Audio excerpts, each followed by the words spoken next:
اعوذ باللہ من الشیطان الرجیم بسم اللہ الرحمن الرحیم۔ اللہ تعالیٰ قرآن کریم میں 30ویں پارے کے 5ویں رکوع آیت نمبر 17 سے آیت نمبر 22 تک میں ارشاد فرماتے ہیں، آدمی پر خدائی مار وہ کیسا ناشکرا ہے۔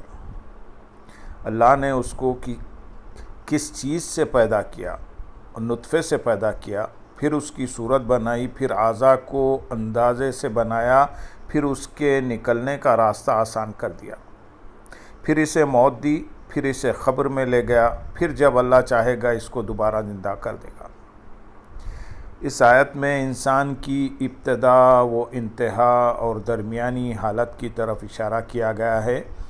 اگر آدمی اپنے آغاز و انجام اور درمیانی زندگی کے احوال پر نظر ڈالے تو اسے آیت کریمہ کا مفہوم سمجھ میں آ جائے گا۔ انسان کی ابتدا یہ کہ اس کا ذکر بھی نہیں تھا، وہ معدوم تھا، بہت دنوں تک وہ عدم کے پردے میں رہا۔ حد یہ ہے کہ اس کی معدومیت کی ابتدا بھی نامعلوم ہے۔ محو اور عدم سے زیادہ ذلیل اور حقیر چیز کیا ہو سکتی ہے؟ پھر اللہ نے اسے ایک انتہائی ذلیل چیز اور پھر ایک انتہائی گندی چیز سے بنایا، یعنی پہلے مٹی سے بنایا، پھر نطفے سے، خون سے لوتھڑا پیدا کیا، پھر ہڈیاں بنائی اور ان پر گوشت پوست چڑھایا۔ یہ ہے انسان کی تخلیق کا آغاز، جس کے بعد وہ دنیا میں روشناس ہوا۔ تخلیق کے بعد بھی وہ برے اوصاف پر رہا، کیونکہ ابتدائی میں اسے مکمل پیدا نہیں کیا گیا، بلکہ وہ ایک بے جان پتھر تھا۔ نہ اس میں سننے کی طاقت تھی، نہ دیکھنے کی، نہ حس و حرکت کی، اور نہ نطق و اخذ کی، اور نہ علم و ادراک کی۔ اس نے زندگی سے پہلے موت پر، قوت سے پہلے ضعف پر، علم سے پہلے جہالت پر، بصارت سے پہلے کوچشمی پر، سماعت سے پہلے بہرے پن پر، گویائی سے پہلے گونگے پن پر، ہدایت سے پہلے گمراہی پر، مالداری سے پہلے فقر پر، اور قدرت سے پہلے عجز پر ابتدا کی۔ اس آیت کریمہ کا یہی مفہوم ہے۔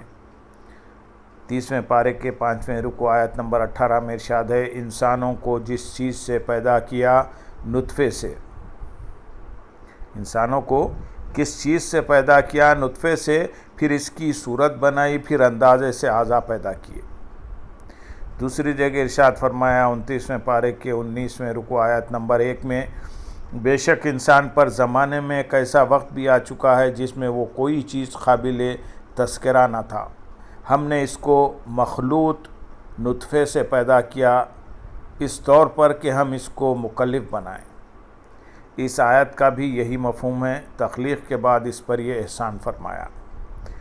30ویں پارے کے 5ویں رکوع آیت نمبر 20 میں ارشاد ہے، پھر اس کے نکلنے کا راستہ آسان بنایا۔ اس آیت میں ان اشیاء کی طرف اشارہ ہے جو انسان کو پیدائش سے موت تک کے عرصے حیات میں حاصل ہوئی ہے۔ ایک آیت میں یہ مفہوم ان لفظوں میں ادا کیا گیا۔ 29ویں پارے کے 19ویں رکوع آیت نمبر 2 میں ارشاد ہے، اور ہم نے اس کو مخلوط نطفے سے پیدا کیا، اس طور پر ہم اس کو مکلف بنائیں، اور اسی واسطے ہم نے راستہ بتلایا، یا تو وہ شکر گزار ہو گیا یا ناشکرا۔ اس کے معنی یہ ہیں کہ انسان پہلے بے جان پتھر تھا، ہم نے اسے زندگی بخشی، پہلے وہ مٹی کے مرحلے سے گزرا، پھر نطفے سے بنا، وہ بہرا تھا، ہم نے اسے سننے کی طاقت دی، وہ آنکھوں کی روشنی سے محروم تھا، ہم نے اس میں دیکھنے کی قوت دی، وہ کمزور تھا، اسے قوت دی، وہ جاہل تھا، اسے علم کی دولت سے نوازا، پھر اس کے جسم میں اعضاء پیدا کیے جو قدرت کی آیات و عجائبات کا مظہر ہے۔ جبکہ وہ ان عجیب و غریب اعضاء سے محروم تھا، وہ محتاج تھا، اسے مالدار بنایا، وہ بھوکا تھا، اس کے پیٹ کے لیے غذا عطا کی، وہ ننگا تھا، اس کا تن ڈھانپنا، وہ گمراہ تھا، وہ ننگا تھا، اس کا تن ڈھانپا، وہ گمراہ تھا، اسے ہدایت دی۔ دیکھیے کس تدبیر سے اللہ نے انسان کو پیدا کیا۔ اسے ہدایت سے نوازا، پھر انسان کی سرکشی دیکھیے وہ کتنا ناشکرا ہے اور کتنا بڑا جاہل ہے۔ 23ویں پارے کے 4 رکوع آیت نمبر 77 میں ارشاد ربانی ہے، کیا آدمی کو یہ معلوم نہیں کہ ہم نے اس کو نطفے سے پیدا کیا، سو وہ علانیہ اعتراض کرے گا۔ 21ویں پارے کے 6 رکوع آیت نمبر 21 میں ارشاد ہے، اور اسی کی نشانیوں میں سے ہے کہ اس نے تم کو مٹی سے پیدا کیا، پھر تھوڑے ہی دنوں بعد تم آدمی بن کر پھیلے ہوئے پھرتے ہیں۔ اللہ کی نعمت و احسان پر نظر ڈالو، اس نے کیسے انسان کو ذلت و نعیت، خست اور نجاست سے نکال کر رفعت اور عظمت تک پہنچایا، عدم سے وجود بخشا، موت سے حیات بخشی، گونگا تھا بولنا سکھایا، اندھا تھا دیکھنے کی قوت دی، کمزور تھا طاقتور کیا، جاہل تھا علم سے نوازا، گمراہ تھا ہدایت کے راستے پر چلنے کی توفیق دی، عاجز تھا قدرت دی، محتاج تھا غنی بنایا۔ وہ اپنی ذات میں لا شیء یعنی کوئی چیز نہیں تھا، کیا لا شیء سے بھی زیادہ کوئی چیز ذلیل ہو سکتی ہے؟ کیا عدم محض سے کمتر بھی کوئی درجہ ہے؟ اللہ نے اسے شیء بنایا، پہلے اسے ذلیل مٹی سے پیدا کیا جو قدموں سے روندی جاتی ہے، پھر ناپاک مٹی سے پیدا کیا تاکہ وہ اپنی ذات کی خست اور نعیت سے واقف رہے اور اپنے نفس کی معرفت رکھے، پھر اس پر اپنی نعمتوں کی تکمیل فرمائی تاکہ وہ ان نعمتوں کی روشنی میں اپنے رب کو پہچان سکے، اس کی عظمت، عزت اور جلالت کی معرفت حاصل کر سکے، اور یہ جان سکے کہ کبریائی صرف اسی کو زیب دیتی ہے۔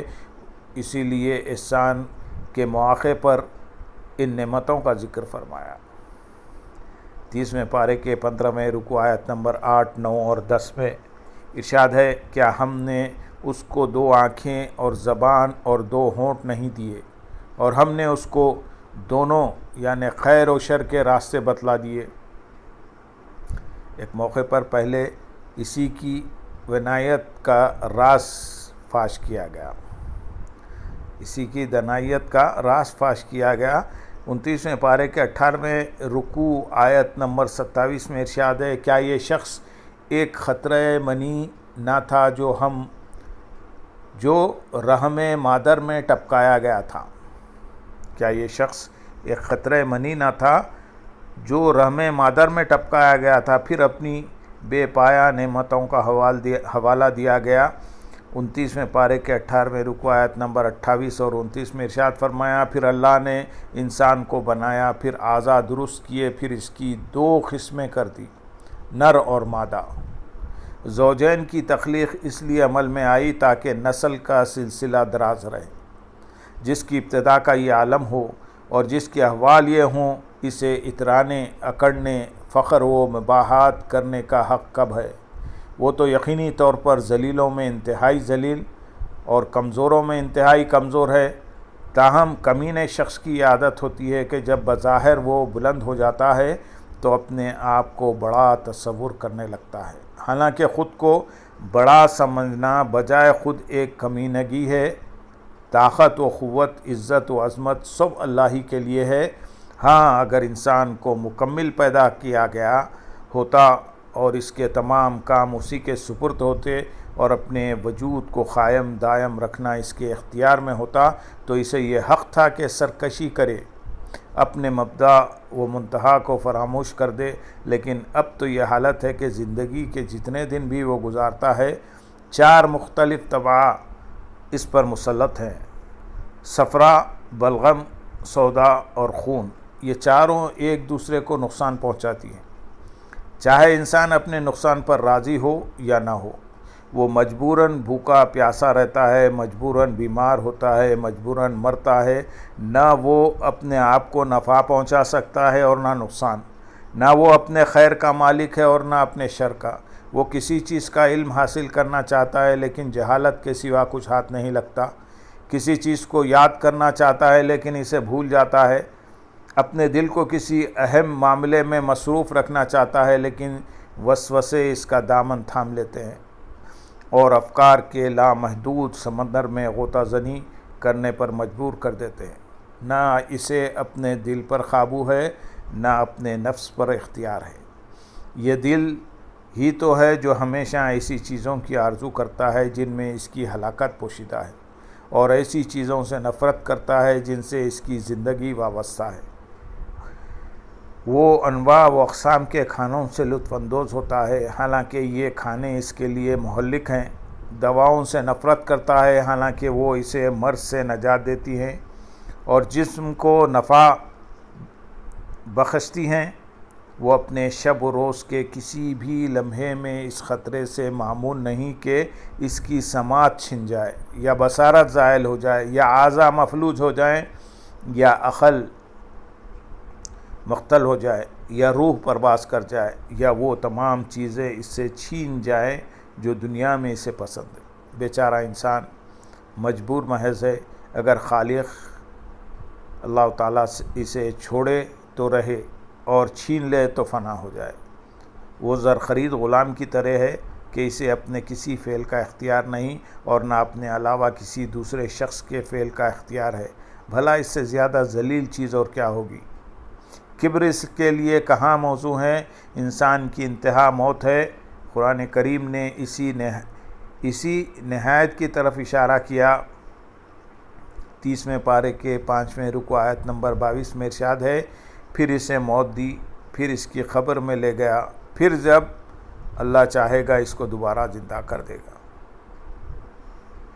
یعنی انسان سے اس کی روح سلب کی جائے گی، اس کی قوت سماعت و بصارت، اس کا علم، اس کی قدرت، حس اور ادراک اور حرکت وغیرہ تمام قوتیں سلب کر لی جائیں گی۔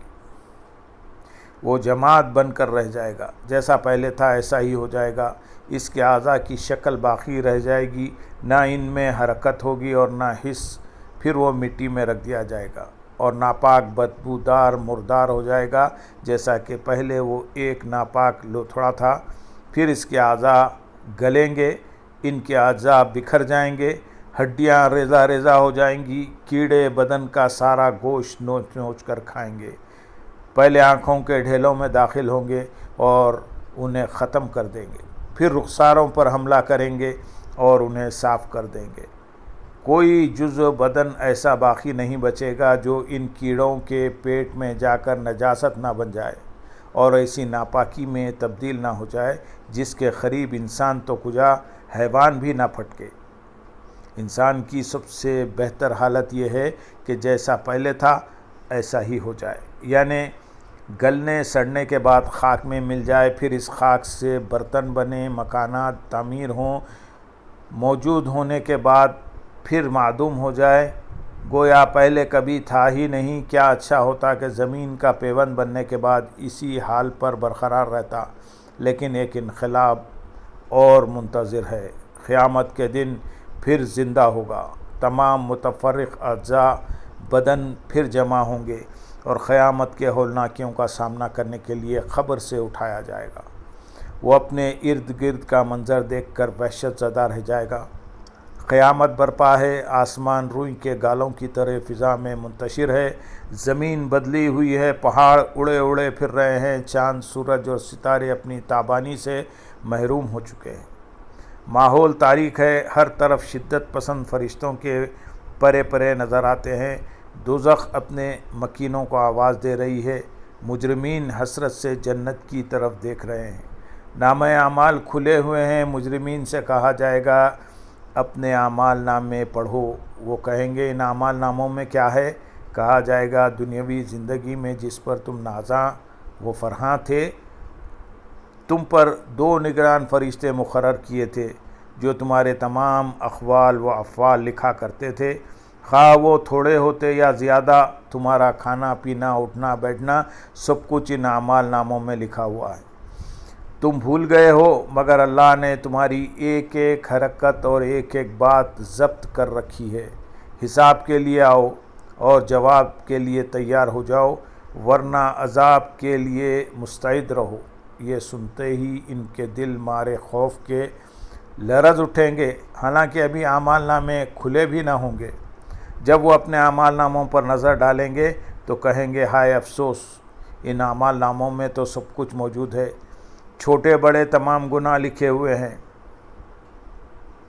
15ویں پارے کے 17ویں رکوع آیت نمبر 49 میں ارشاد ہے، ہائے ہماری کم بختی، اس نامہ اعمال کی عجیب حالت ہے کہ بے قلم بند کیے ہوئے نہ کوئی چھوٹا گناہ چھوڑا نہ بڑا گناہ۔ یہ ہے انسان کا انجام جسے قرآن نے ایک جملے میں بیان کیا ہے۔ جس شخص کی یہ حالت ہو، کیا تکبر اور برتری اس کے لیے جائز ہے؟ کیا وہ اپنی زندگی کے صرف ایک لمحے میں خوش بھی ہو سکتا ہے؟ چہ جائے کہ اترائے اور غرور کرے، انسان پر اس کی زندگی کا ابتدائی اور درمیانی حال منکشف ہے۔ اگر آخری حالت بھی ظاہر ہو جائے تو وہ انسان کی بجائے خنزیر یا کتا بننا پسند کرے تاکہ نہ خطاب سنے اور نہ عذاب سہے۔ حقیقت بھی یہی ہے کہ اگر انسان اللہ کے نزدیک دوزخ کا مستحق ہے تو خنزیر اس سے کہیں زیادہ اعلیٰ و اشرف ہے۔ وہ پہلے بھی خاک تھا، بعد میں بھی خاک ہو جائے گا، نہ وہ حساب کے مرحلے سے گزرے گا اور نہ عذاب سے دوچار ہوگا۔ علاوہ کتے اور خنزیر کو دیکھ کر لوگ نفرت سے راہ فرار اختیار نہیں کرتے، لیکن اگر انہیں کوئی گناہ گار بندہ دوزخ کا ایندھن بنتا ہوا نظر آ جائے تو وہ چیخ کر دور بھاگ جائیں، اور اگر اس کی ہوا انہیں لگ جائے تو اس کی اذیت ناک بدبو سے ہلاک ہو جائیں، اور اگر پانی کا ایک قطرہ جو وہ پیتا ہے دنیا کے سمندروں میں گر جائے تو ان میں مردار سے بھی زیادہ بدبو پیدا ہو جائے۔ جس شخص کا انجام یہ ہو، اسے تکبر کرنے کا کیا حق ہے؟ وہ کیسے اتراتا ہے اور کیسے اکڑتا ہے؟ ہاں، اگر اللہ ہی معاف کر دے تو اور بات ہے، ورنہ معافی میں شبہ ہے۔ آخر وہ اپنے نفس میں ایسی کون سی چیز دیکھتا ہے جس کی وجہ سے وہ اپنے لیے کسی فضیلت کا معتقد ہے؟ کون سا بندہ ایسا ہے جس کا گناہ نہ کیا ہو اور جس کی وجہ سے وہ عقوبت کا مستحق نہ ہو، الا یہ کہ اللہ تعالیٰ اپنے فضل و کرم سے معاف فرما دے۔ اس کی رحمت سے امید یہی ہے کہ وہ معاف کر دے گا۔ فرض کیجئے ایک شخص نے کسی بادشاہ کے حکم کی خلاف ورزی کی، اس جرم کی بنا پر وہ 1000 کوڑوں کی سزا کا مستحق قرار پایا۔ بادشاہ نے اسے قید کرا دیا۔ اب وہ اس لمحے کا منتظر ہے جب اسے بادشاہ سلامت کی خدمت میں پیش کیا جائے گا اور لوگوں کی موجودگی میں اسے سزا دی جائے گی۔ اسے معلوم نہیں کہ جو خطا اس سے سرزد ہوئی ہے وہ قابل معافی بھی ہے یا نہیں۔ وہ شخص قید خانے میں کیا کچھ ذلیل نہ ہوگا؟ کیا اسے دوسرے قیدیوں پر تکبر کرنے کا حق ہے؟ یاد رکھیے، گناہ گار بندوں کے لیے دنیا قید خانے سے کم نہیں۔